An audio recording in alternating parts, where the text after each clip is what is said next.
বিক্ষোভকারীদের গুলি আন্তর্জাতিক মানবিক সংগঠনগুলো কি করতে পারে, বিস্তারিত হচ্ছে প্রতিবেদনায়।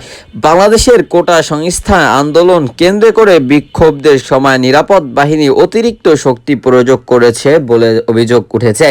সোশ্যাল মিডিয়ায় ছড়িয়ে পড়া বিভিন্ন ভিডিওতে দেখা যাচ্ছে পুলিশ বেশ কাছ থেকে কোনো বিক্ষোভকারীদের দেহ একাধিক গুলি করেছে। যখন গুলি করা হচ্ছিল তখন বিক্ষোভকারীদের হাতে কোনো প্রাণঘাতী অস্ত্র ছিল না।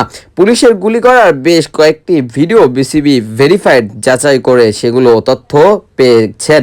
এদিকে সামাজিক মাধ্যমে পাওয়া 3টি ভিডিও ফুটেজ বিজ্ঞাপনের ভিডিওতে ইন্টারন্যাশনাল এর বিজ্ঞাপন বলা হয়। প্রতিবেদনায় দমকে আইন রক্ষাকারীদের বাহিনী প্রাণঘাতী ও মৃত্যু প্রাণঘাতী অস্ত্রের ব্যবহার করেছে।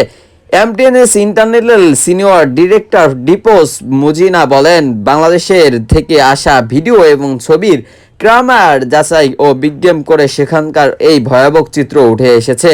বিভিন্ন মানবিক সংস্থান কাছ থেকে নিরাপত্তা বাহিনী গুলি করার যেসব তথ্য প্রমাণ রয়েছে সেগুলোর মাধ্যমে তারা কি করতে পারে, এর মাধ্যমে কি আন্তর্জাতিক প্রয়োজনগুলো বিচারের মুখোমুখি করা সম্ভব। আরও পড়তে পারেন, গোটা সংস্থা আন্দোলন নিয়ে আন্তর্জাতিক প্রতিক্রিয়া কেমন ছিল। 27শে জুলাই 2024 নরসিংদী কারাগারে সেদিন কি ঘটেছিল। 26শে জুলাই 2024 মাথায় গুলি লেগে যেভাবে লুটিয়ে পড়েছিল মুগ্ধ ও প্রিয় রিয়াদ।